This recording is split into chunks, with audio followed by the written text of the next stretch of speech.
Yang kedua adalah mengapa kita harus hidup sehat. Ini nanti akan dibawakan oleh Pak Hermanto. Saya silakan Pak Her untuk menyampaikan materinya. Bapak-bapak dan Ibu semua, terima kasih atas waktu yang diberikan pada kami untuk sedikit mengupas mengenai kesehatan kita. Mudah-mudahan pada acara ini berkenan bagi Bapak dan Ibu semua. Jadi judulnya memang mengapa kita harus sehat dan bagaimana cara menjaga kesehatan. Sehat ini kalau dalam pengertian sehari-hari, kita tidak membicarakan sehat menurut harus sehat secara fisik, klinis juga lab bagus, apa tidak demikian. Pengertian sehat di sini bagaimana walaupun agak sakit-sakit sedikit, tapi kita toh dalam sehari-hari masih bisa bekerja, masih kita bisa tertawa, masih bisa menikmati hal lain, itu termasuk dalam kriteria sehat yang akan kami sampaikan di sini. Selama ini memang kita banyak definisi-definisi, tapi saya akan bercerita apa adanya, bagaimana proses di dalam tubuh kita ini untuk sehingga kita merasa sehat gitu. Jadi dengan bertambahnya usia kita itu lambat laun pasti akan berpengaruh kepada jumlah stem cell yang ada di badan kita, dan itu akan mempengaruhi fisik kita. Nah, tidak hanya stem cell saja, terus cara hidup kita, pola hidup kita, apa yang kita makan, terus meneruskah, dan nanti akan ada cerita lain tentang itu. Nah, ini mengenai jumlah stem cell. Setelah usia 25 tahun, yang awal-awal kita kondisi stem cell itu 100%. Jadi kalau pada wanita 18 tahun, laki 21 tahun, tapi maksimum adalah sampai usia 25 tahun. Makanya kalau di pendidikan militer, itu kenapa mudah diterima saat mereka lulus, itu adalah stamina yang paling tinggi ada pada mereka. Juga manusia-manusia kita seperti kita juga pada usia 25 tahun rasanya kalau kita suruh habis nyepir sini, kemudian ada kerjaan yang lain, kayaknya kita bisa melaksanakan itu dengan baik, enak gitu. Nah, itu adalah karena kondisi stem cell kita 100%. Tapi apabila kita tidak memperhatikan dan menjaga kesehatan, tadi yang saya cerita, apa yang dimakan, pola makan, jadi asupan makan, pola kehidupan olahraga, itu kita bisa jatuh sakit, dan jumlah stem cell yang sebetulnya tadi masih banyak, lambat laun akan cepat turun. Jadi berikutnya, nah, jadi kalau di grafik kita mungkin itu pada umur 45 sampai 50 tahun, stem cell ini tersisa 30%. Ini yang penelitian Harvard University itu. Tapi sebetulnya sampai tinggal 30% itu adalah karena ulah kita dalam menyikapi hidup itu. Apakah kita nanti saya akan cerita, manusia itu ada beberapa hal golongan. Jadi kalau manusia banyak melanggar pantangan yang tidak harus dimakan, juga kita bekerja melebihi kapasitas, melebihi kemampuan kita, sehingga kita boros, stem cell-nya akan lebih cepat turun dibandingkan kondisi yang normal. Karena itu manusia itu harus makannya teratur, jadi harus diatur. Asupan sekarang, apa yang harus dimakan? Misalnya gizi. Normal kan kita udah tahu 4 sehat, 5 sempurna. Itu sudah standar ya. Tapi di balik 4 sehat, 5 sempurna, ternyata makanannya nggak imbang. Belum, nggak imbang. Jadi terlalu banyak misalnya protein masih nggak apa-apa, tapi kalau terlalu banyak berlemak dan manis, itu juga akan berpengaruh pada kesehatan kita. Itu isinya. Terus tantangan. Manusia itu nanti ada saya ceritakan, manusia itu berdasar lambung yang ada pada kita. Itu manusia itu nanti ada beberapa tipe. Nah, itu masing-masing mempunyai pantangan.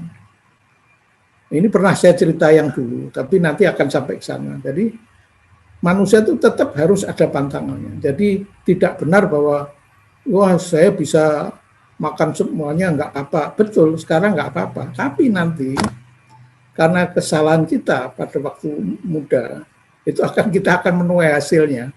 Contoh nih ya, saya punya teman, cucunya baru umur 14 tahun. Dia cerita, Mas, ini kok anak cucuku kok kecil-kecil gini kok kadar gula darahnya sampai 400 sampai 500. Loh, berarti ini keturunan nggak ada di keluargaku. Ternyata apa? Anak kecil ini, jadi setiap sekolah, senangannya sangunya adalah teh botol. Nah, teh botol kemasan, apakah itu less sugar atau yang normal atau ya apa, minuman yang bikinan pabrik, itu ternyata gulanya tinggi. Itulah yang membuat di dalam badannya itu kadar gulanya tinggi. Itu. Jadi itu yang salah makan tadi itu. Terus mengenai kebersihan juga begitu, apalagi misalnya kita ya kalau masih muda nggak masalah, misalnya umur 25, tapi kalau seperti saya, mungkin Pak Imam atau Pak Nasir atau apalagi Pak Suryono, kita nggak bisa makan pedas seperti dulu lagi, kita nggak bisa kena terlalu banyak lemak, atau itu karena memang jumlah stem cell kita memang sudah menurun, jadi kapasitas kita untuk menahan penyakit itu memang sudah menurun. Itu kebersihan. Terus kuantitas. Sebetulnya kita makan tuh ada ukurannya. Lah, ukurannya itu gampang. Kita kan ada tangan kanan, tangan kiri. Tangan kanan itu segenggam kita itulah yang sebetulnya berapa makan yang cukup. Jadi apakah itu karbohidratnya atau lauknya sebelah kiri, genggam kiri itu genggam ditengadahkan yang kiri ini begini, itu lauknya di situ. Kalau kita makan sejumlah itu, artinya secukupnya, itu tidak membawa dampak terhadap kita. Itu kuantitasnya. Terus kualitas seperti tadi saya sudah cerita, dan masih banyak lain. Terus kapan kita makan yang terbaik? Nah itu pola makan. Nah kalau itu sering misalnya kita nggak apa-apa telat makan dikit, nggak apa-apa, ini begini aja. Nah itu nggak apa-apa pertama-tamanya. Tapi lama-lama kalau itu sudah menjadi pola makan, sering telat makan tuh bagi yang punya sakit mah itu berdampak besar.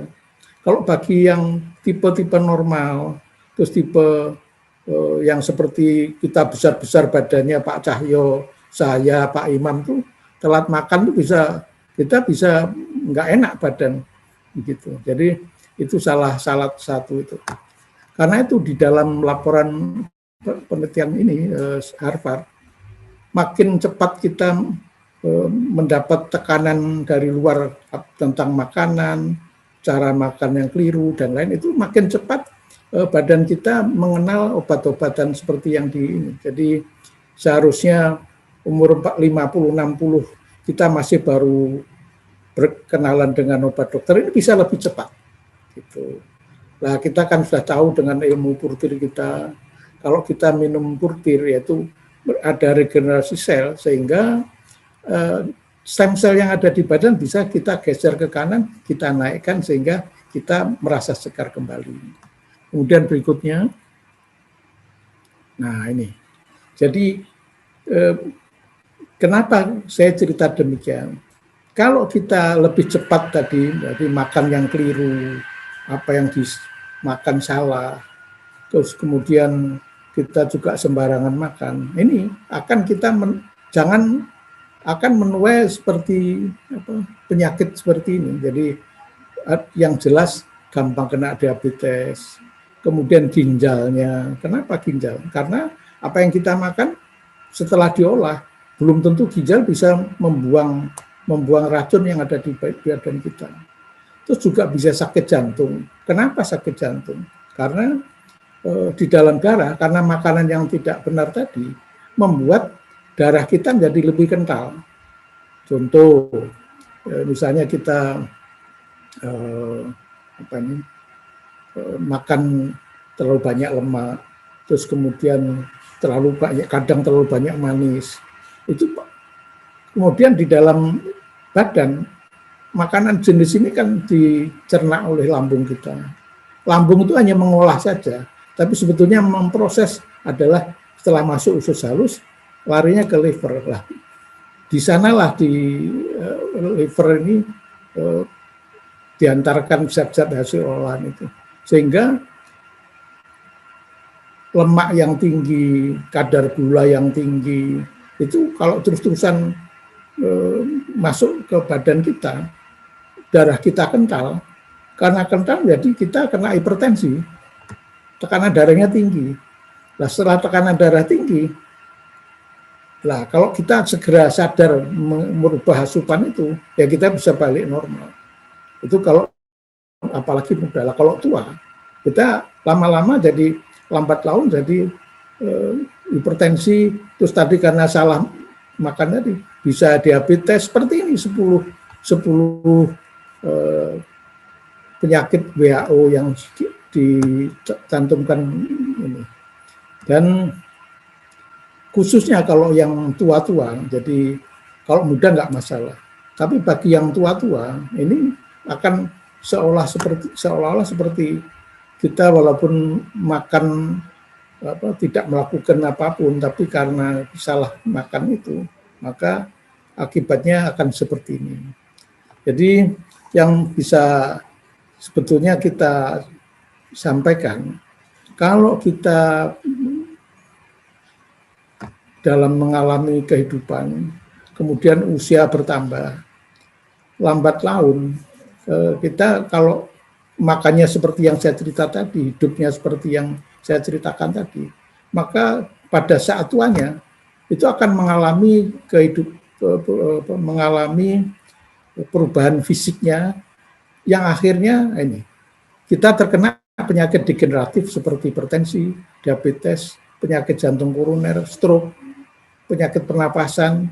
Penyakit pernapasan ini kalau orang ada komorbidnya itu lebih gampang kena batuk, kena apa, apalagi kanker. Kanker itu ternyata kalau di bidang kita di herbal sebetulnya ada perubahan dalam badannya karena kurang asupan serat kasar, jadi kurang sayur, kurang apa ini, sehingga terjadilah hal-hal yang ada pada usus dan lain, sehingga lebih mudah kanker, di samping ada genetika itu, yang memang keturunan kanker. Terus prostat itu juga terjadi kalau karena usia. Artritis itu juga makin tua kita, maka sendi kita apakah di lutut, apakah di ankle kita, di tumit, daerah tumit situ, atau mungkin sendi-sendi besar yang lain itu juga mengalami radang sendi.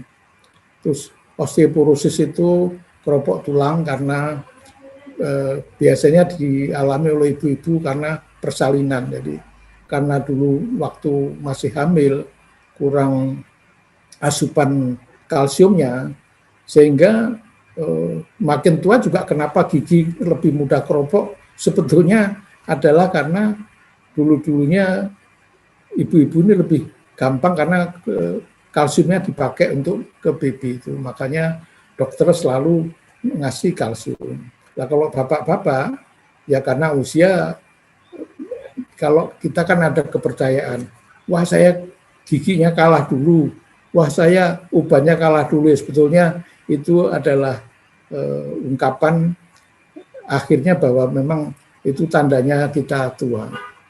Jadi kalau disimpulkan perubahan fisik kalau kita tidak pandai-pandai menjaga diri, akan kita mengalami penyakit degeneratif seperti yang di ini apa ditulis atau pengumuman WHO, hukuman mati bagi mereka yang tidak melakukan kejahatan. Terus di samping itu perubahan fisik ya, ada juga perubahan mental. Tiap orang itu ada perubahan rohani. Kalau kita semakin usia bertambah, biasanya ada perubahan rohani. Jadi sebetulnya, tapi hal ini bisa dicegah. Jadi perubahan mental, orang karena pensiun, karena karena pensiun, terus juga mungkin ditinggal pasangannya atau apalah, itu kadang-kadang dia stres. Ya, tiap perubahan mental ini tiap orang berbeda-beda. Nah, untuk mengatasi jangan sampai kita mengalami perubahan rohani yang terlalu banyak, sebetulnya ada caranya, yaitu disarankan bersosialisasi, misalnya dengan teman sepermainan, tapi jangan teman sepermainan. Kalau memang masih pasangannya masih lengkap, nomor satu ya teman sepasangan sekasur itu. Jadi seringlah berkomunikasi dengan teman kita hidup yang menemani kita sejak dari muda gitu. Jadi sering-sering berkomunikasi, jadi jangan malah berantem. Kalau berantem nanti malah imunitasnya makin turun. Jadi nomor satu, seringlah bersosialisasi terutama dengan teman serumah. Kemudian kalau sudah nggak ada atau masih ada, mungkin si istri ada acara dengan teman yang lain, si bapak-bapaknya juga bisa ada kegiatan yang lain, misalnya cari teman yang dulu sepermainan, apa sekantor, atau sealma mater, bikin band, atau kita menyanyi, olahraga, atau yang paling tepat, karena kita ya mengikuti riwe, jadi kita kan dengan waktu yang ada, kita bergabung dengan riwe, ya udah kita sehingga akhirnya untung lebih akan ada hasil sampingan, nanti positif income. Jadi itu. Terus juga kita harus sebaiknya tetap mempunyai semangat berkarya. Jadi seperti Pak Imam ini. Jadi juga semangat berkarya, juga produktif. Makanya Pak Imam awet muda terus karena hampir sebulan bisa 2-3 kali sharing untuk kita. Jadi beliau yang baca buku, kita yang menikmati, tapi nggak apa-apa Pak Imam. Jadi ini membuat otak tetap berpikir dan produktif. Dan tetap ada hasil karya yang bisa dinikmati orang lain. Cuma ada tapinya. Kita yang menggunakan berpikir itu lebih banyak kita makan energi. Jadi kadang-kadang kok lapar ya makan gitu. Tapi walaupun makan, nanti ada yang bisa kita makan yang aman gitu. Jadi ini kalau kita sudah berusia. Kemudian berikutnya, slide berikut. Nah, jadi karena kita sudah tahu bahwa kalau kita sembrono dalam jalan hidup, kemudian juga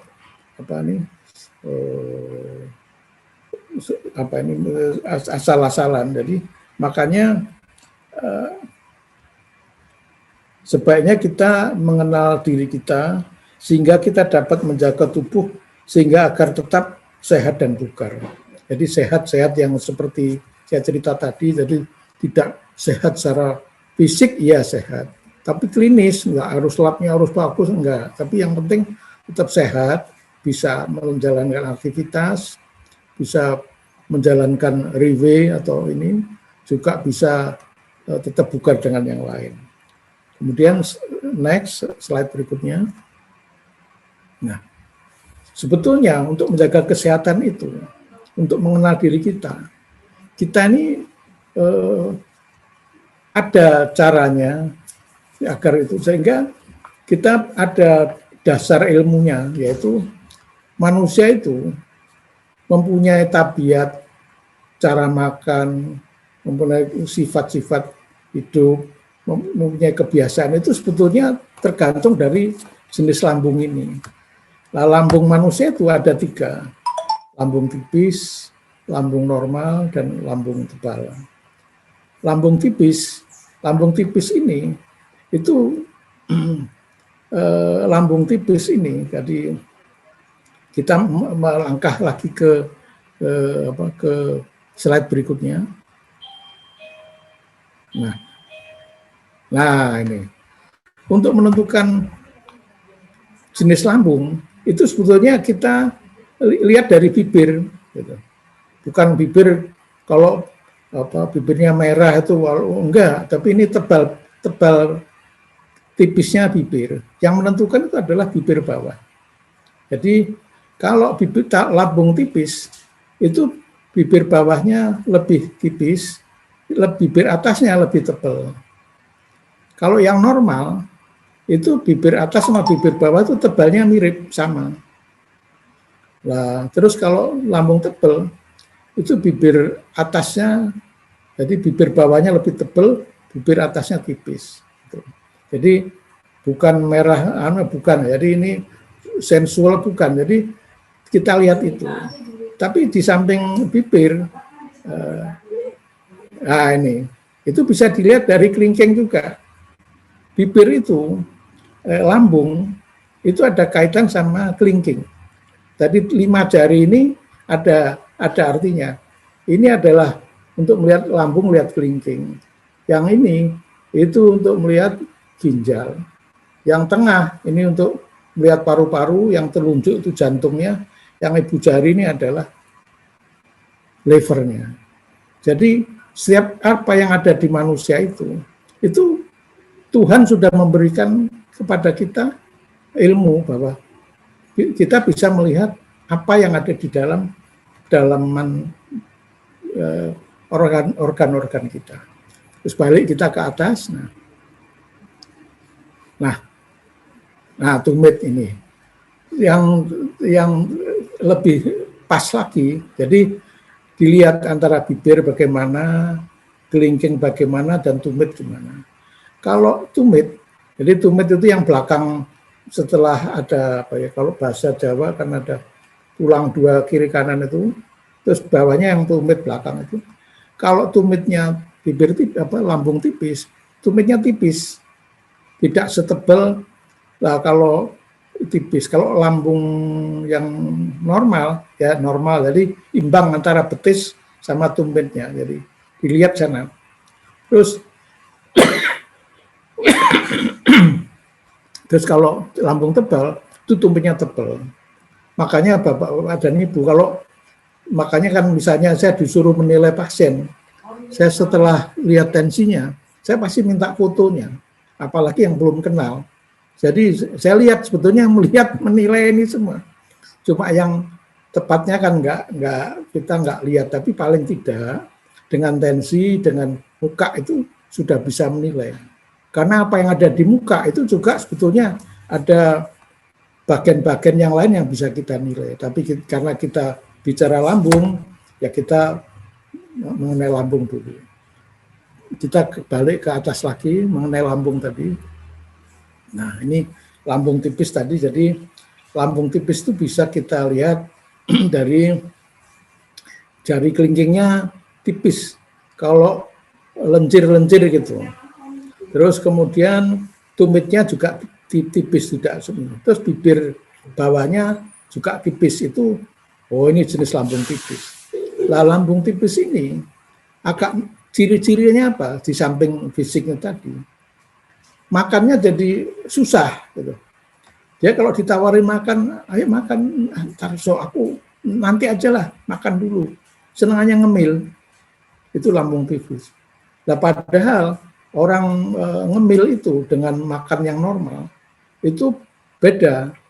Yang dipakai enzimnya apanya juga tetap sama, sehingga nanti giliran makan beneran itu kehabisan enzim, kehabisan dan lain-lain, sehingga mencernanya tidak sebagus kalau kita lambung normal. Gitu. Itu lambung tipis ya. Kalau makan nantilah apa, tinggal aja dulu. Kemudian juga sifatnya ini kalau misalnya sehari-hari senangannya bersih-bersih, baju nggak apa-apa ditata lagi, rumahnya harus bersih, orangnya bersihan, dan senangannya nggak diem, nggak mau apa diem gitu. Tetapi ada beberapa yang sifatnya ini.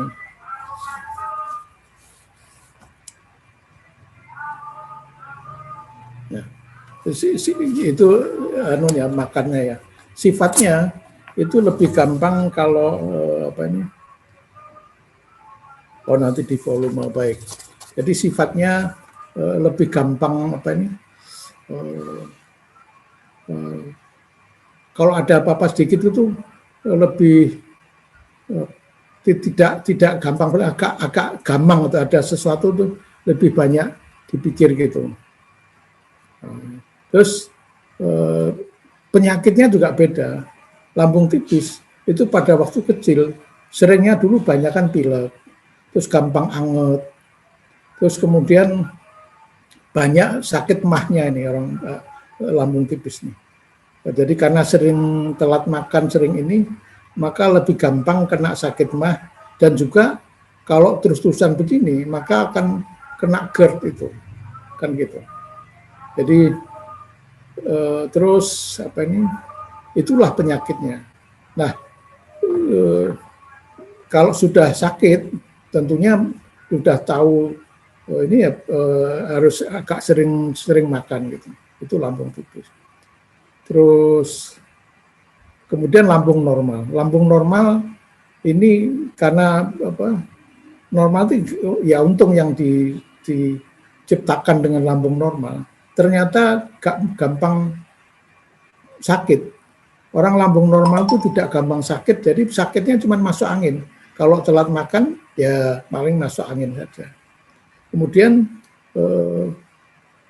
penyakitnya lebih mudah sembuh kalau ada apa-apa, gitu.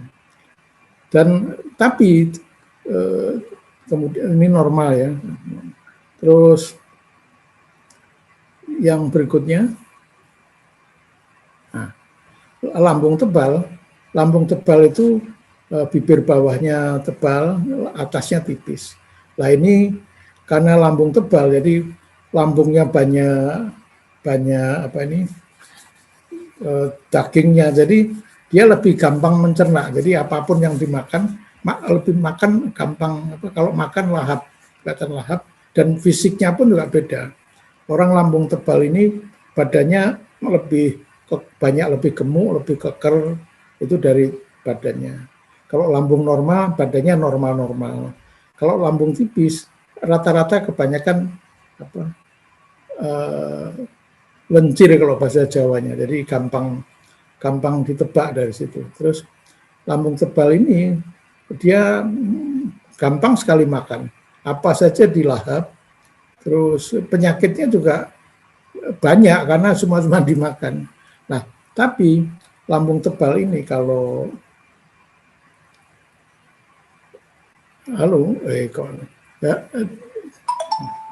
bentar, ini kok lambung tebal ini penyakitnya karena banyak dimakan, banyak makan sembarang, jadi kalau dia kenyang, gampang ngantuk, itu. Nah, penyakitnya juga lebih banyak ini lambung tebal ini mudah sembelit, juga mudah ambeien juga gitu. Itu lambung tebal. Terus tapi tidak selalu demikian itu karena makan itulah. Lambung tebal ini dari suaranya, dari apanya sudah berbeda, kelakuannya juga berbeda. Itu dari sisi sifat-sifatnya. Berikutnya, slide berikutnya. Nah,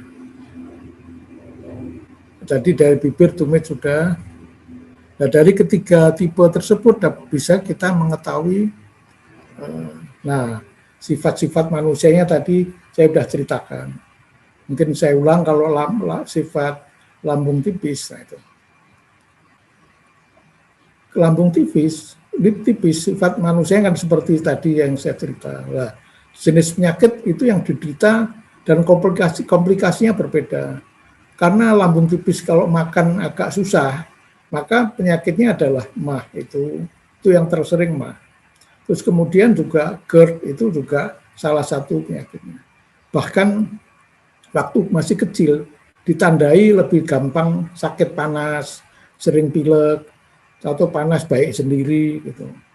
Terus lebih mudah kena hepatitis, penyakit kuning itu ini. Juga penyakitnya lebih gampang kena typhoid fever. Jadi panas seperti tifus padahal bukan tifus gitu. Nah, bagaimana mengatasi penyakitnya dengan herbal? Nah, ini kalau herbal beda yang diberikan beda. Tapi sekarang kita karena ada purtir ya lebih baik kita minum purtir lebih baik. Tapi seandainya seseorang kena MAH-nya yang parah, itu walaupun dengan purtir lebih baik juga sebaiknya ditambah dengan lidah buaya. Ini saya punya pasien juga seperti ini. Jadi ada dua, satunya bapak-bapak laki-laki sampai karena dia itu was-wasnya, orang penyakit lambung tipis itu gampang was-was. Ya. Jadi bapak-bapak ini sampai dia merasa bahwa saya ini tidak bisa makan, dok. Karena setiap makan harus didorong pakai air. Tapi ini didorong pakai air. Jadi karena apa? Ada stenosis. Jadi karena seringnya dilalui asam lambung, ada terluka di situ sehingga agak mengkeret gitu. Sehingga dia tidak bisa makan biasa, jadi harus didorong air. Tapi sebetulnya setelah minum purtir, saya coba minum purtir aja dia ketakutan. Jadi terpaksa dibuka terus disesep gitu. Padahal kalau gitu kan disesep begitu, berarti kan dia pecah di lambung. Tapi saya bilang kalau perut kosong minumnya diakalin. Kalau minumnya agak berdiri terus kemudian sesep terus segera dikasih air, itu akan segera jatuh masuk ke usus halus. Dan ternyata berhasil. Cuma dia belum berani minum utuh ke purtirnya. Gitu. Nah, dengan lidah buaya itu sama seperti yang di Riwe bahwa dia mempunyai asam amino banyak sekali. Kalau di Riwe kan ada 76 bahkan lebih. Memang betul. Badan kita itu hanya menghasilkan 8 asam amino, tapi ditambah dengan yang ada di dalam lidah buaya, maka akan lebih cepat baik. Nah, jadi kalau saran saya seperti putranya Pak Nasir itu juga saya minta ditambah lidah buaya. Dan lidah buaya enggak lidah buaya yang dijual di mana? Dijual di supermarket, bukan. Ini saya ada gambarnya. Jadi itu ada seperti kayak hujan itu, kayak rintik-rintik gitu. Dan itu diminumnya pagi, kalau parah pagi dan sore. Tapi kalau masih setengah-setengah, tidak terlalu atau sudah parah, tapi juga masih agak bisa tidak gampang mual, tidak gampang perih, itu masih bisa sekali. Jadi dibuat setelah sebelum makan pagi, diambil lendirnya sampai kira-kira 3/4 cangkir, kemudian dikasih madu 2 sendok. Dan memang untuk lambung tipis itu memang harus sering minum madu karena juga bagus karena tensinya pasti rendah orang lambung tipis ini. Tensinya rata-rata di bawah ya sekitar 100 lebih sedikit itu sistolnya, kemudian diastolnya itu rendah antara 70 sampai 60. Tapi nadinya bisa bagus. Nah, nanti akan itu yang tensinya demikian. Nah, kalau dengan makan lidah buaya dan juga ditambah purtir, digabung nggak apa-apa. Ya purtir ya lidah buaya, lebih cepat sembuh. Itu nanti dengan kita minum, dengan pasien minum madu, terus ditambah maka akan pelan-pelan kurma, air kurma boleh atau kurmanya nggak apa-apa. Itu lambat laun diastolnya itu akan naik dan badannya merasa lebih segar dan benar-benar sembuh. Nah, sehari-harinya itu kesehariannya kalau obat dokter kan dikasih lansoprazol dan lain-lain. Tapi yang tidak bahaya ya purtir itu kalau saya tambah dengan pisang kepok. Pisang kepok itu gulanya banyak, bisa untuk menaikkan diastolnya, tapi juga bisa melapisi apa yang di dalam lambung itu. Dan jadi purtir bisa digabung dengan lidah buaya, juga makan paginya pagi bisa pisang kepok ini yang matang ya, bisa dipisang goreng, bisa dikukus. Jadi pagi sore. Dan mudah-mudahan itu cepat baik. Jadi kita sekecil mungkin menggunakan obat-obat dokter gitu. Nah, nanti tensinya akan naik dan orang yang tensinya yang kena lambung tipis itu tensinya memang tidak pernah tinggi, ya itulah sekitar itu aja tensinya. Nah, tadi sudah saya cerita jenis penyakit yang diderita ini adalah itu. Terus,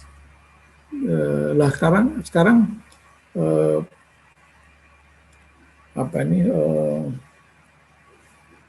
dan semua apa yang dimakan. Kembali ke slide sebelumnya. Ya. Nah, jadi memang dari ketiga ini yang itu tadi baru lambung tipis, saya belum cerita yang lambung normal. Kalau lambung normal itu tensinya normal 120, 80, ya kadang-kadang 125/85. Jadi enggak terlalu tinggi. Dan dia happy aja tiap hari, rasanya enggak pernah sakit. Kalau misalnya telat makan paling masuk angin. Kalau minum purtil atau digerek sudah bisa sembuh. Itu paling gampang. Nah, bagaimana yang penyakit yang diderita oleh lambung tebal? Nah, lambung tebal tadi bisa slide berikutnya tadi. Nah, ini orang yang ini menunya orang-orang lambung tebal itu semua bisa dilahap ini. Ya cumi, ya apa semua. Jadi semua bisa dimakan. Tapi ya itu tadi. Tapi setelah makan ini kan lemaknya tinggi, santannya juga banyak. Terus banyak lambung tipis ini banyak pantangannya. Lah kalau lambung tebal ini banyak pantangannya. Saya kembali lagi yang lambung tipis. Tadi pantangannya adalah bahwa lambung tipis itu tidak boleh pedas pasti. Terus asam tidak boleh. Terus kemudian saus tidak boleh.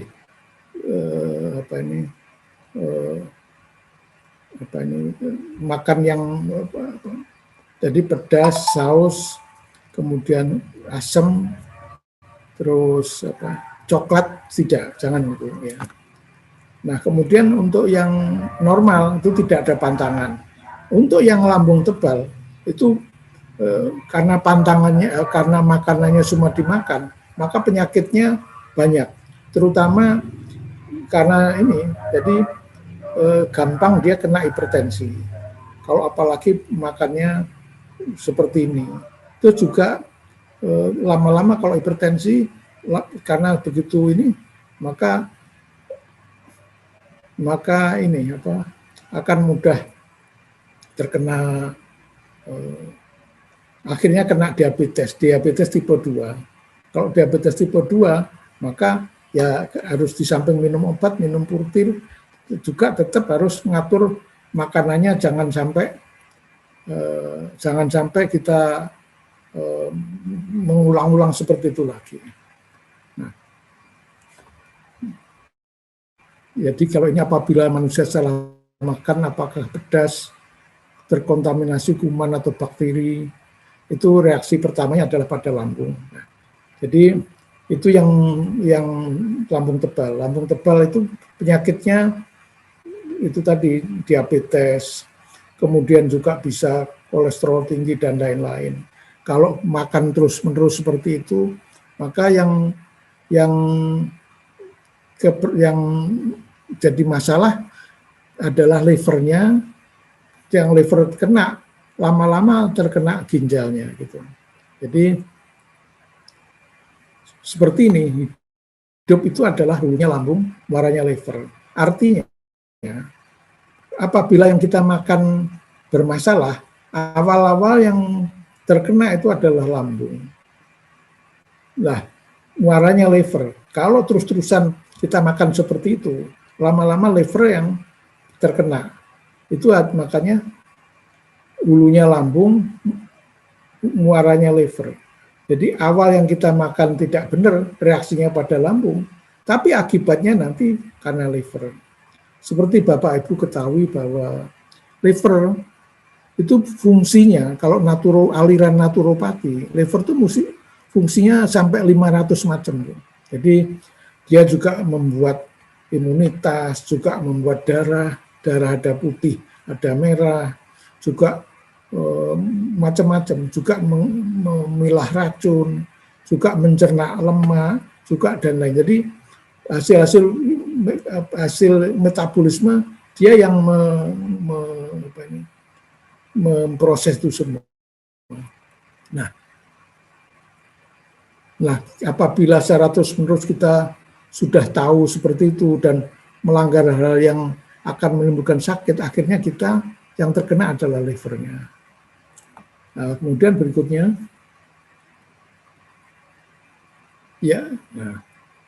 jadi hal-hal yang harus diperhatikan tentang lambung adalah, ini harus yang diperhatikan. Lambung itu mempunyai keistimewaan.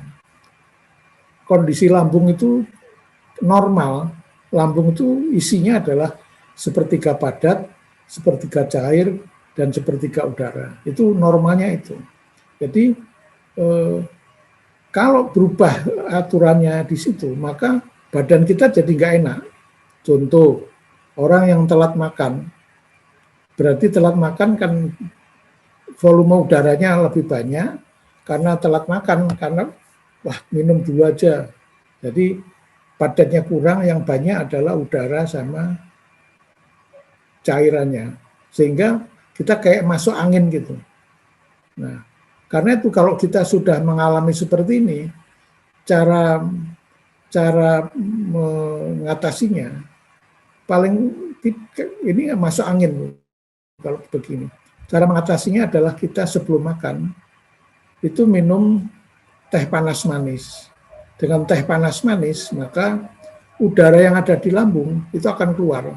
Jadi kita akan bersendawa gitu. Nah, setelah keluar, kemudian 10 menit kita baru makan nasi. Dan yang dimakan nasi, jadi bukan roti. Karena ada pernah keponakan saya bilang, ini agak lama loh, jangan sampai telat makan. Dia sudah telat makan, padahal jenis lambungnya lambung tipis. Dia makan, kemudian karena nggak ada lain, dia makan ini, mie itu terbuat dari tepung terigu. Nah, padahal tepung terigu ini akan mudah bereaksi kalau di dalam lambung itu ada lambung kosong dan isinya seperti itu. Akhirnya sesak dan masuk ke rumah sakit di Puri Cineres itu. Jadi karena itu tadi masuk angin tapi salah yang dimakan. Padahal kalau masuk angin ya lebih bagus kita minum teh panas manis setelah bersendawa makan nasi. Jadi kalau kita takut pergi yang nanti waktunya lama, biasanya saya sendiri selalu bawa arem-arem. Jadi nasi yang ada apa isinya ayam lah, apa isinya apa, itu lebih aman begitulah. Sambil minum air putih. Nah, nanti pada kesempatan kita bisa makan, ya makan seperti apa yang ada itu. Nah, kemudian berikutnya, ini kondisi lambung seperti lain. Nah, lambung itu mempunyai keistimewaan, isinya sepertiga. Terus kalau makan kita jangan terlalu kenyang, ada ukurannya. Seperti saya bilang tadi, ukurannya yang ya takaran tangan kita, yang kanan itu nasinya, yang kiri adalah lauknya. Itu pasti pas itu segitu. Dan kita sebaiknya makan itu harus duduk. Jadi kita kan nggak usah diajarin, ini udah biasa. Apa lesehan, apa di kursi, itu normal. Ya seperti itu. Kemudian berikutnya ada yang ketiga, nah ini, jangan sering-sering terlambat makan. Jadi jenis lambung apapun, kalau kita sering terlambat makan, akibatnya pasti itu tadi, akan masuk angin. Dan kalau kita terlalu telat masuk angin terlalu lama, ini sering-sering terlambat makan itu ada, mungkin Bapak Ibu sering melihat, ada kena angin duduk, angin duduk dengan serangan jantung itu mirip gejalanya. Jadi kalau terlambat makan, sering-sering kemudian terus seperti rasa nusuk di ulu hati. Nah itu kalau tahu itu diminumin teh panas, kalau nggak sempat dipijet di perutnya, agak itu segera dia akan bangun. Tapi kalau jantungan, kena serangan jantung, dia tidak akan ada reaksi itu. Jadi harus segera dilarikan ke rumah sakit. Tapi kalau dokter juga ada tip-tip kalau selama, apalagi bawa mobil sendiri, itu lebih bagus kalau kita mengalami seperti itu sambil membatuk-batuk, kan kayak membatuk mengeluarkan darah, itu banyak menolong. Ada yang perlu lebih sering, lebih bagus melakukan batuk-batuk ini sampai ketemu ini rumah sakit terdekat yang bisa menolong. Terus kemudian, nah ini, makan sebaiknya selalu hangat dan berkuah. Jadi kenapa selalu hangat? Jadi makan hangat itu lebih gampang, tidak gampang masuk angin, lebih gampang dicerna, lebih sehat ke badan kita, apalagi kita pada usia yang agak senja ya, atau di atas 50, lebih baik kita selalu hangat dan berkuah. Ada ini contoh, ada teman saya yang dari dulu SMA, dia selalu makan tuh air es, habis itu es, dan makan keringan dan lain-lain. Tapi akhirnya kapan itu dia meninggal, udah hampir 1 tahun yang lalu, dan sebelum meninggal dia kena stroke yang tidak bisa balik. Karena saya baru tahu setelah beberapa tahun, saya cari kok nggak ada, ternyata stroke. Begitu saya lihat, wah ini karena dia stroke itu ada 2, stroke karena ginjal atau stroke karena jantung. Itu reaksinya beda, wujudnya pada pasien beda. Kalau stroke karena jantung, itu yang lumpuh adalah sebelah kanan, tangan kanan atau kaki kanan. Tapi kalau stroke karena ginjal, yang lumpuh kiri, apakah kaki, apakah tangan. Nah teman saya ini kiri, persis seperti kesenangan dia minum es, selalu es, nggak bangun tidur minum es ini lah itu. Jadi saya langsung bilang sama istrinya, ya ini kesenangan waktu dia muda ya ini. Gitu. Oh gitu ya Mas, iya gitu. Jadi ini salah satu yang saya lihat dan saya sudah mengalami sendiri akibatnya melihat teman itu. Gitu. Jadi jangan, sebaiknya kita minum hangat, makan juga hangat dan berkuah. Jadi supaya gampang dicerna dan jumlahnya tidak banyak tadi itu. jangan terlalu kenyang. Lebih baik kita kalau lapar makan lagi, itu jauh lebih sehat daripada kita sekaligus makan sampai kenyang. Terus jangan sering dan selalu melanggar pantang. Ini ada, saya karena setelah menjalankan Riwe, menjalankan Turtir, dan saya sering banyak dikontak dengan pasien-pasien, itu sering melihat bahwa teman-teman atau pasien yang melanggar pantang itu, karena dia nggak tahu masalahnya. Nah kalau mungkin setelah saya cerita bapak-bapak dan ibu-ibu, kira-kira bisa tahu, oh pantangannya ini, paling tidak bisa mencegah. Nah ini karena memang dia memang daerahnya, senangannya misalnya orang lambung tebal itu dia tensinya selalu tinggi, hampir di atas 140, dan diastolnya juga di atas 85. Kalau dia tensinya 160 atau apa, dan diastolnya lebih dari 90, dapat dipastikan kita cek darahnya, nanti pasti kena diabetes. Nah kalau kena diabetes, kemudian tidak mau memantang itu, lambat laun, akhirnya nanti ginjalnya kena, gitu. Jadi dari situlah maka kita harus hati-hati. Jadi setelah kita sadar kita ini jenis yang mana, gitu. Dan masing-masing ada plus minusnya. Jadi antara yang ada masalah tuh lambung tipis dan lambung tebal. Kalau lambung tebal tadi kan tensinya seperti itu, dan bapak-bapak dan ibu-ibu, jadi jangan terlalu, kadang kan gini, wah ini tensinya 180, 190, tapi selama diastolnya tidak melebihi dari 100, tidak melebihi 110, 120, itu masih aman, masih bisa ditolong. Tapi kalau diastolnya walaupun tensinya cuma 160, diastolnya lebih dari 120, hati-hati Bu. Dilihat Bapak dan Ibu, dilihat tanda-tanda lain.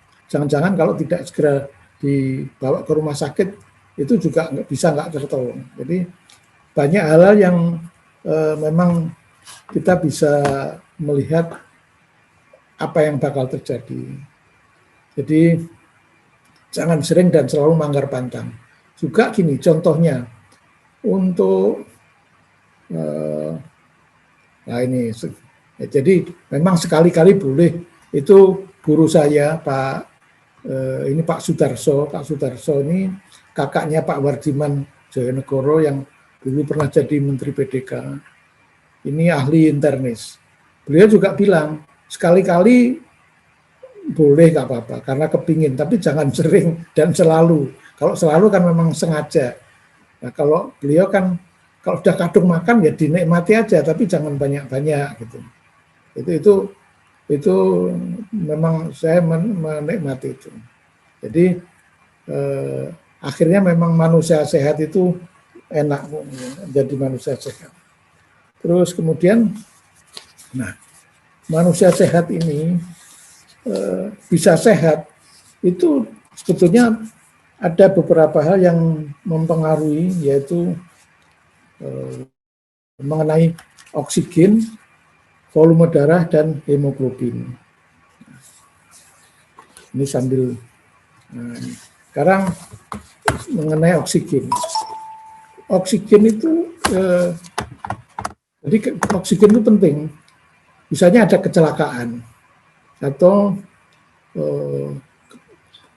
pasien kecekik itu, ini ekstrimnya ya.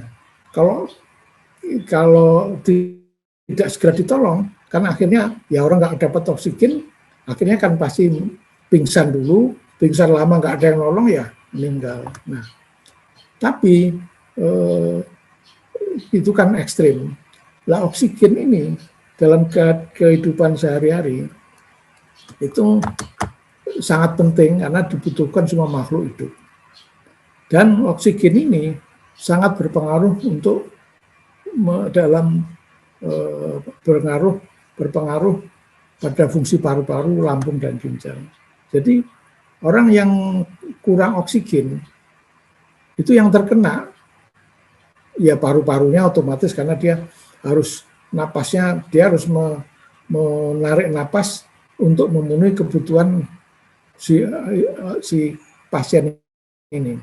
Tapi pengaruhnya kalau lama-lama adalah ke lambung dan ginjal. Seperti contoh, kalau kita kena COVID, orang-orang yang di COVID nomor 1 kan ditanya saturasinya berapa. Kalau masih 95 masih aman. 9 apalagi 96, 97 itu udah mendekati normal. Tapi kalau sudah turun dari 95, dokternya panik sih, ahli paru-parunya, apakah harus diputuskan, harus dipasang pakai intubasi atau apa gitu. Nah, itu di COVID. Dan juga kalau di ICU, 2 angka ini, paru-paru, jadi napasnya berapa kali, karena napas ini berpengaruh pada juga kaitannya dengan jantung. Akhirnya kaitannya dengan jantung. Jadi di sana berapa kali napasnya per menit. Normal rata-rata kan 20 atau 16. Gitu. Nah, bagi orang sehat kayak misalnya dia atlet tinju, atau atlet basket, atau atlet sepak bola, itu nadinya rendah. Jadi rata-rata rendah. Karena apa? Rendah, nadi itu mencerminkan jantung. Jadi kalau kita nadinya bagus, itu ya jantungnya baik. Makanya tadi saya bilang, kalau sampai diastolnya di atas 100, nadinya cepat di atas lebih 120, hati-hati. Karena jantung tidak bisa memompa darah, paru-paru juga tidak bisa napas dengan baik. Nah, itulah yang akhirnya akan membuat kematian. Nah, di ICU itu selalu dilihat pernapasan berapa kali per menit, lalu detak jantungnya berapa, yang digambarkan dengan gambar naik turun dan suara tit gitu. Nah, itulah pengaruh oksigennya ke sana. Terus bagaimana kalau kondisi oksigen di badan terlalu tinggi atau terlalu rendah? Nah, sekarang ini.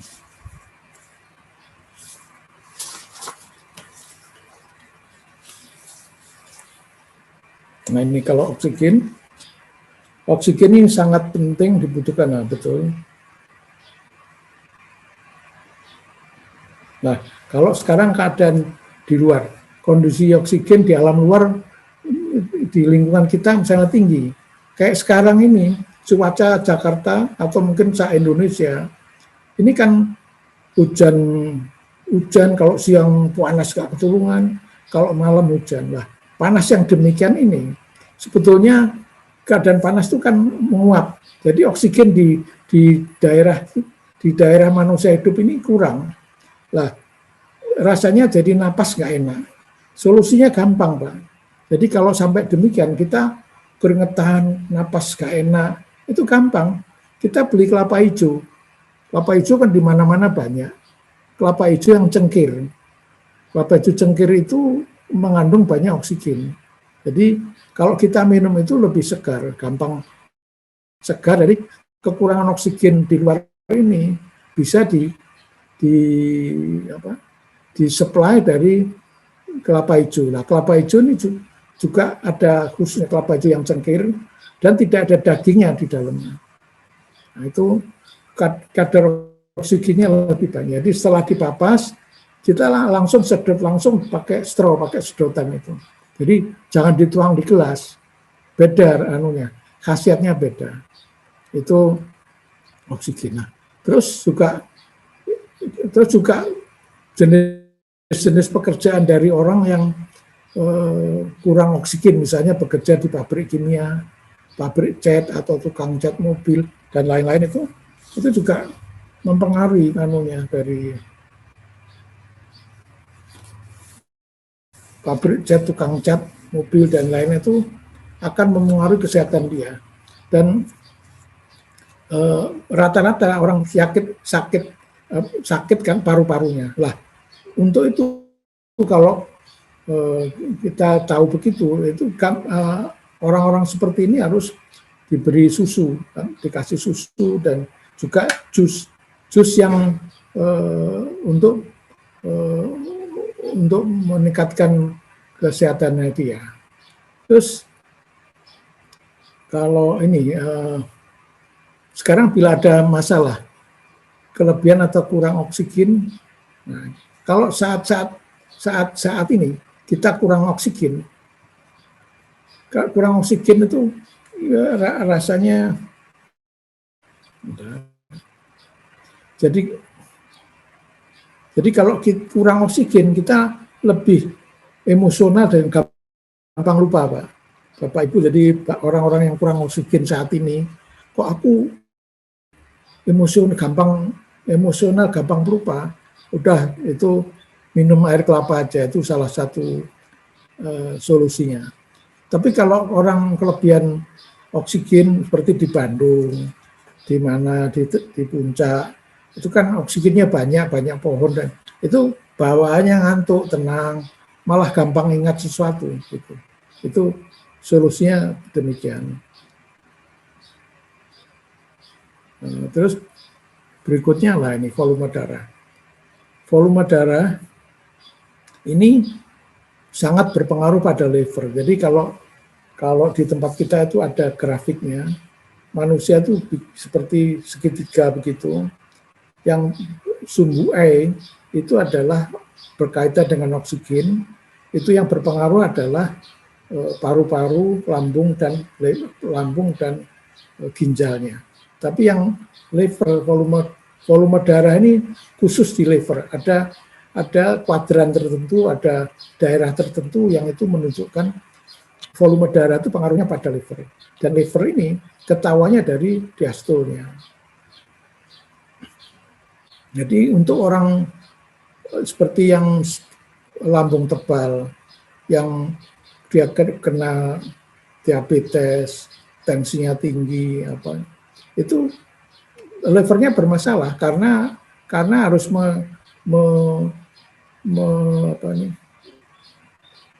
mencerna atau yang ini bahwa darahnya kental mengandung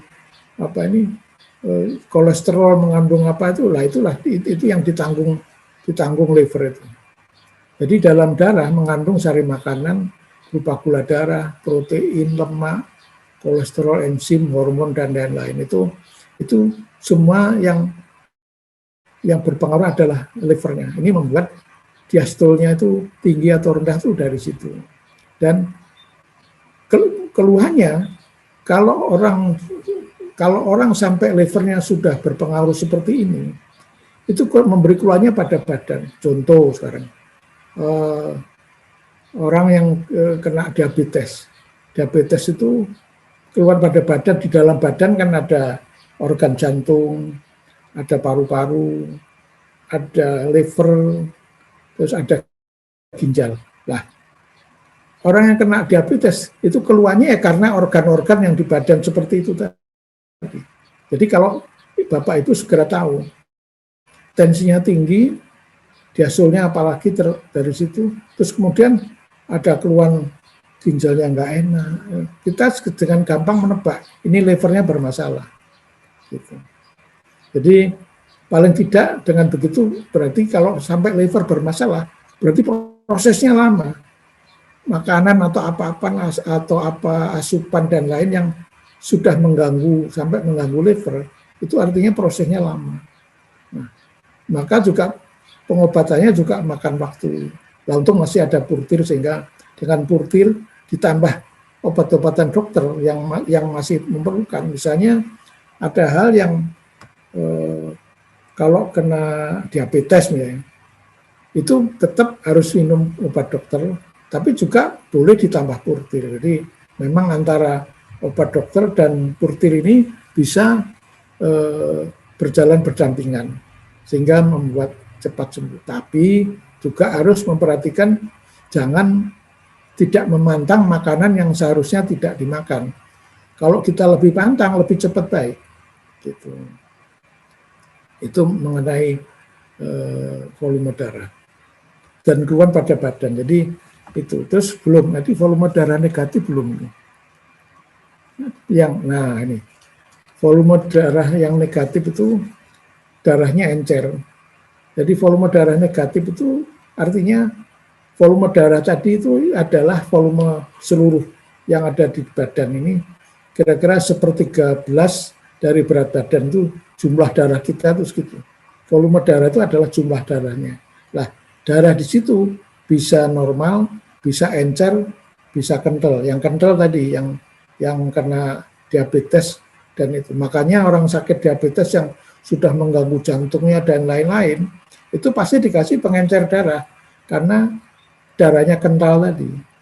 Nah, tapi orang yang punya sakit ini biasanya bawaannya mudah marah, berani, apa gitu lah, karena memang tensinya tinggi. Lah, untuk yang volume darah negatif, maka darahnya encer, ini gula darahnya rendah, mudah buruk sangka dan perasaan takut mati. Ini kalau volume darah negatif yang sesaat tuh ya, bukan yang jenis lama. Jadi ini sekedar volume darah itu ada pengaruh ke badan. Nah, kemudian hemoglobin. Terus, nah ini hemoglobin tuh ada kaitan sama jantung. Seperti saya tadi cerita, sumbu E, sumbu X, terus yang tengah itu liver. Sehingga juga yang bagian badan tengah itulah yang berkaitan dengan keluhan liver. Lah sekarang yang X, sumbu X ini, maka itu tempatnya hemoglobin. Hemoglobin ini tugasnya kan membawa oksigen, bahan makanan ke organ-organ kita. Nah ini sangat berpengaruh pada detak jantung atau nadi. Kenapa? Karena kadar hemoglobin itu mempengaruhi kental tidaknya darah. Makin kental darah kita, maka detak jantung kita makin tinggi. Kalau darahnya encer, itu adalah hemoglobin yang positif, darahnya encer. Jadi kalau orang yang kena diabetes atau apa, itu darahnya kental. Gitu. Nah, ini. Makanya denyut nadinya tinggi, sifatnya was-was, mudah dihasut, mudah marah, mudah iri, mudah dengki, dan mudah menyebar fitnah. Ini penyakit apa ini? Tabiat yang dibawa bisa seperti ini. Lah, kalau hemoglobin positif itu adalah orang yang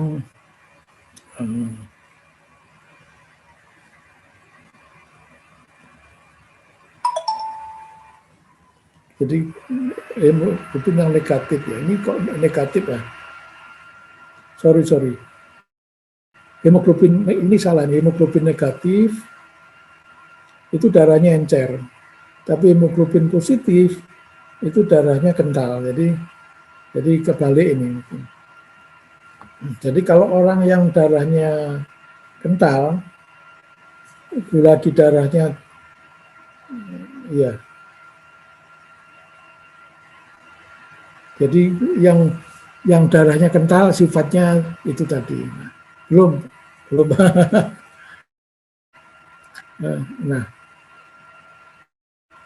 Nah itu belum.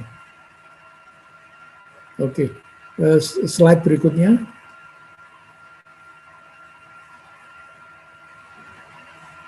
Oh, oke. Oh, jadi sekarang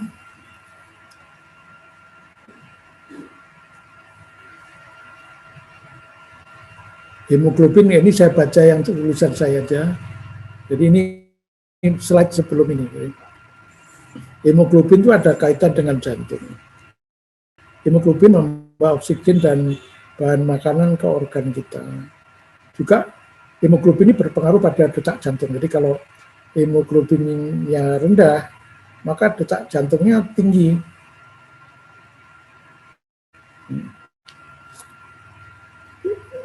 Hemoglobin yang negatif, darahnya kental, pulsa atau nadinya tinggi, maka sifat-sifat atau yang dibawakan adalah was-was, mudah dihasut, mudah iri, dengki, dan mudah menyebar fitnah. Kemudian yang hemoglobin positif, darahnya encer, pulsa jantungnya justru normal, malah cenderung agak rendah. Jiwanya tenang, jadi karena tenang dia tidak mudahiri. Gitu. Nah, berikutnya, agar manusia selalu sehat harus memperhatikan apa yang dimakan. Nah, ini di sini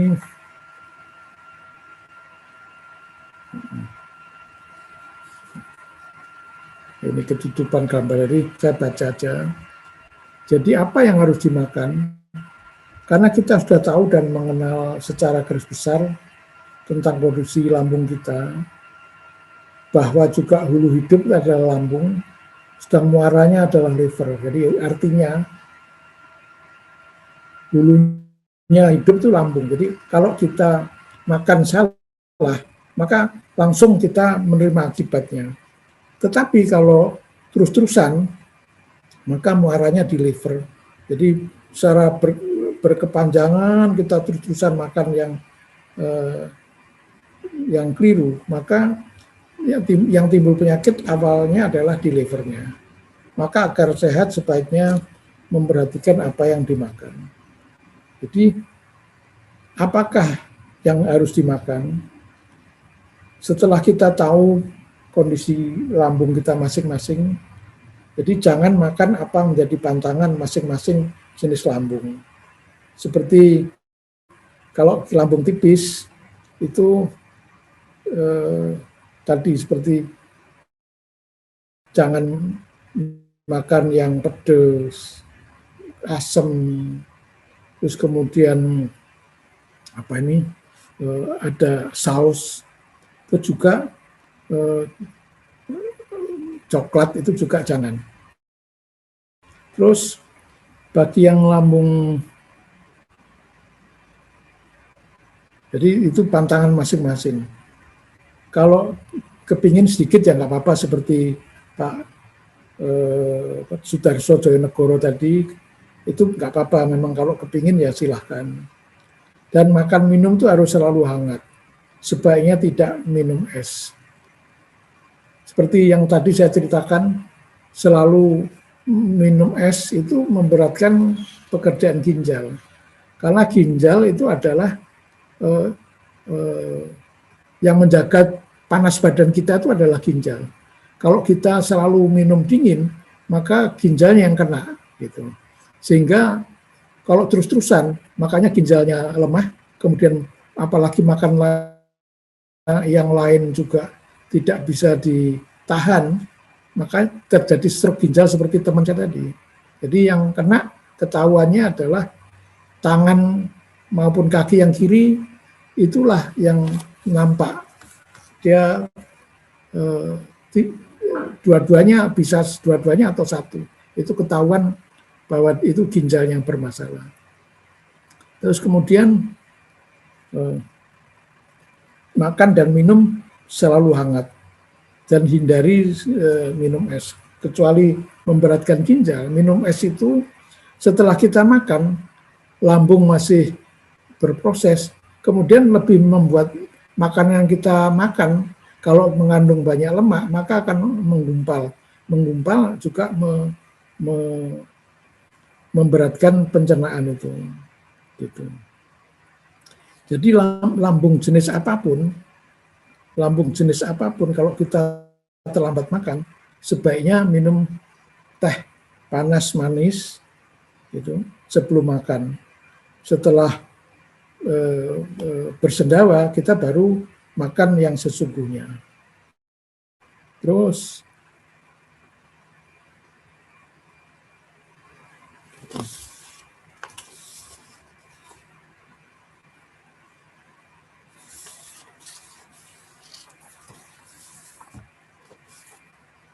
nah, sebaiknya minum tuh juga ini harus diperhatikan. Minum itu tidak harus 2,5 liter seperti di buku-buku, atau malah kedokteran barat boleh minum sampai 5 liter, itu tidak benar. Yang benar, makin kita tua minumnya makin nggak usah banyak-banyak, cukup 1,5 liter sampai 2 liter saja. Dan itu pun harus sering. Kalau lebih muda, bisalah sampai 2 sampai 2,5 liter. Dan yang penting, kalau kita baru bangun tidur, itu sebagusnya kita minum air hangat, jumlahnya 200 sampai 250 cc. Kenapa? Karena air hangat ini, air hangat ini di samping juga bagus untuk lambung. Pada saat kita bangun tidur, maka disitulah siklus empedu, artinya empedu itu udah harus baru berjalan untuk proses pencernaan kita. Nah, empedu ini itu kan yang memproses metabolisme lemak itu butuh empedu. Yang memproses putir kita itu juga butuh empedu. Jadi kalau kita minum hangat pada pagi hari, itu artinya kita juga mengefektifkan proses pencernaan, termasuk pencernaan putir itu, sehingga efeknya lebih maksimal. Nah, kalau kita tidak minum banyak ini, maka sama dengan kita menghambat proses empedu. Artinya itu, gitu. Jadi itu mengenai empedu. Terus kapan kita waktu makan? Nah, waktu makan itu sebetulnya ada waktunya. Yang terbaik itu adalah pada pagi hari sebelum jam 7 pagi. Kenapa sebelum jam 7 pagi? Itu menurut yang guru saya, itu bahwa kalau lebih dari jam 7, itu lebih banyak terpengaruh matahari yang naik. Jadi ada gaya tarik matahari kepada bumi yang mempengaruhi lambung kita. Tapi waktu jadi sebelum jam 7 pagi itu ada alasannya, belum ada pengaruh dari daya tarik matahari kepada badan kita. Jadi lebih gampang dicerna, lebih prosesnya lebih bagus, itu menurut beliau. Terus kemudian juga siang. Dan kalau makan pagi, itu sebaiknya kita makan yang bergizi. Jadi kita makan pagi yang baik itu justru pagi. Sebelum kerja ya juga saat misalnya 4 sehat 5 sempurna lah gitu. Itu pagi. Tapi sudah menjelang siang, makan siang itu adalah tetap jam setengah 12 atau sebelum jam 12, itu porsinya boleh agak dikurangi sedikit. Jadi tidak usah banyak-banyak gitu. Terkecuali kalau memang dia kerja berat, memang kerja fisik, ya monggo silahkan, dan kebiasaan orang kan beda-beda. Juga apalagi kalau sudah kerja berat, dia biasanya orang kerja berat kan biasanya tipe-tipe lambung tebal, jadi memang makannya banyak, jadi ya nggak masalah gitu. Terus sore itu sebelum jam 19. Ada satu catatan di sini, jangan sampai kita melebihi jam setengah 2. Makan siang lebih dari setengah 2 itu membuat badan kita lemes. Jadi lemesnya agak sampai berkepanjangan gitu. Tapi kalau masih jam setengah 1 maksimum, benar bermanfaat badan kita, jadi kita lebih enak hasil makanan itu. Nah, tapi juga perlu diperhatikan, kalau ada sakit mah GERD itu ikuti anjuran dokter, tapi kalau sudah sembuh dapat mengikuti jam normal. Kalau lambung sudah normal, artinya kita bisa tahan sampai 5 jam kita nggak makan, nggak apa-apa.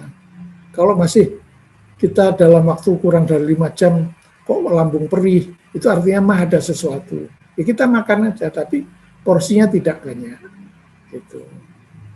Jadi itu yang menjadi catatan kapan waktu makan. Terus olahraga. Nah ini olahraga. Yang paling baik ternyata olahraga itu adalah jalan kaki. Jalan kaki pernah, memang saya juga membaca WA, ternyata kalau kaki kita kuat, kita masih bisa jalan pagi, masih bisa bertumbuh pada kaki untuk senam, artinya kita memang stamina kita bagus, semuanya bagus. Karena dengan kita, jadi otot maupun tulang, kalau kita sakit, kena artritis kah, kena apapun, kemudian kita tidak enggan menggerakkan kakinya, tulang atau otot itu makin lama tidak dipakai, makin mengkeret, jadi makin atrofi, makin kecil, sehingga makin tidak mudah jalan kita. Jadi sebaiknya kalau memang bisa jalan, jalan kaki lah. Berapa lama? Itu ada yang mengatakan, oh paling nggak 5.000 langkah. Tidak usah. Cukup setengah jam cukup. Setengah jam benar-benar jalan yang benar dan disesuaikan kemampuan. Makin usia kita makin banyak, langkahnya nggak usah banyak-banyak, tapi yang penting kita ada olahraga. Senam, kalau saya cukup senam aja, karena senam itu peregangan. Jadi saya tidak senam seperti yang digambar ini, tapi jadi misalnya yang pernah saya sharing sebelumnya dulu, ada yang utama yaitu seperti kita seperti kita takbir begini, tapi agak ditarik ke belakang. Nah, itu sambil kita jinjit, terus napas sampai 30 kali. 1, 2 dihitung 30 sambil tarik napas. Itu olahraga untuk jantung ya, untuk paru-paru ya, dan jinjitnya itu untuk jantung. Terus kemudian kita seperti rukuk begini, rukuk tapi ke depan itu juga olahraga untuk lambung dan ini, untuk napas juga, untuk paru-paru. Jadi bagi yang punya keluhan lambung cukup seperti rukuk, tapi mata melihat ke depan sana. Itu nanti akan saya sharing gambarnya. Dulu pernah saya sharing saya kirim ke Jeng Sri. Jadi mungkin nanti akan saya ulangi lagi. Gitu.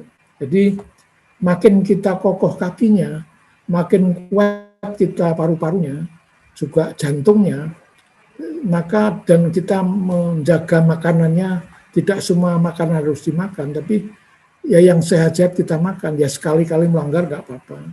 Itu mudah-mudahan kita tidak mudah sakit. Jadi tidak mudah sakit ini artinya bukan sehat sempurna secara klinis, lab bagus, secara fisik bagus, enggak. Jadi cukup sehat untuk kita bekerja, sehat untuk kita beraktivitas sehari-hari, sehat untuk kita menjalankan bisnis kurtir. Nah, itu. Jadi demikianlah yang saya bisa sharingkan ini. Assalamualaikum warahmatullahi wabarakatuh.